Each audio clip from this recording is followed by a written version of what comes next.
nembang sakliyane nanggap yo nembang juga yo ngibur dhewe. Dek zaman berjuang jur kelingan anak lanang biyen tak openi minta iki ana ngendi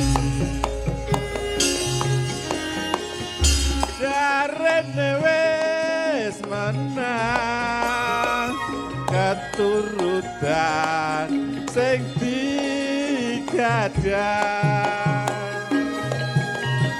yen nate janji saiki apa lali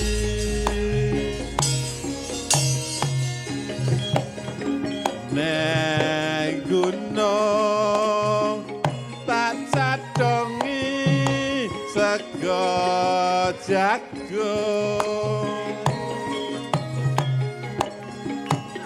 yen mendung tak silihi caping gunung syukur bisa nyawang gunung desa dadi rejo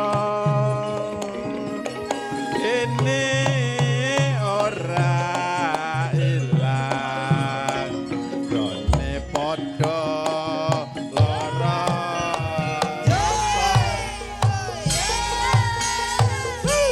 Bersama Pak Bupati Madiun.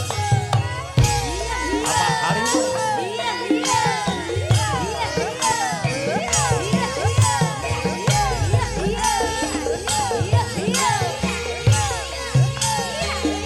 Asik asik.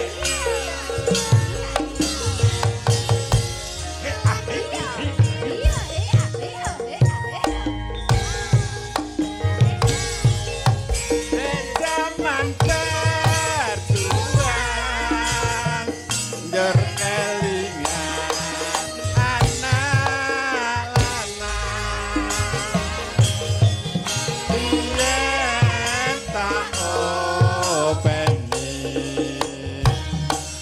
saiki apa lali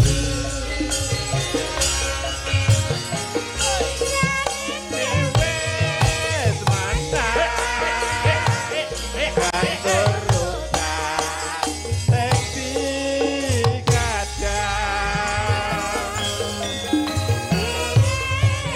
nate janji ning saiki apa lali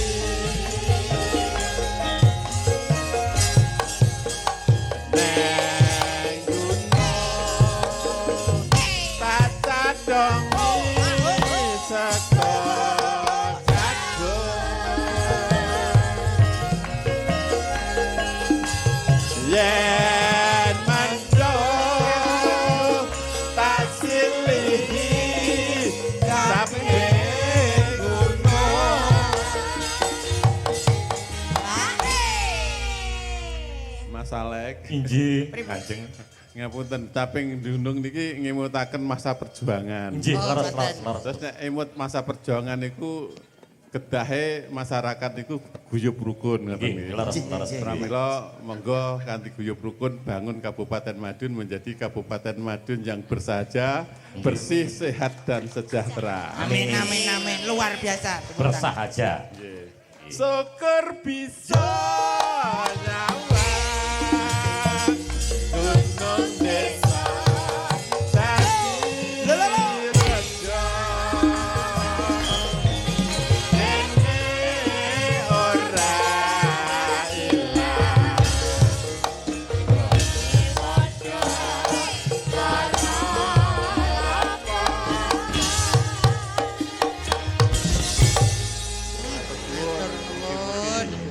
Nggih.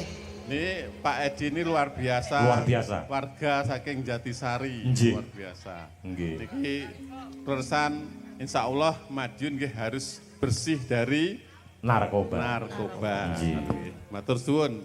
Tugasnya Pak Bupati mungkin nyari satu orang untuk menerima sepeda. Ya betul betul. Oke. Nggih.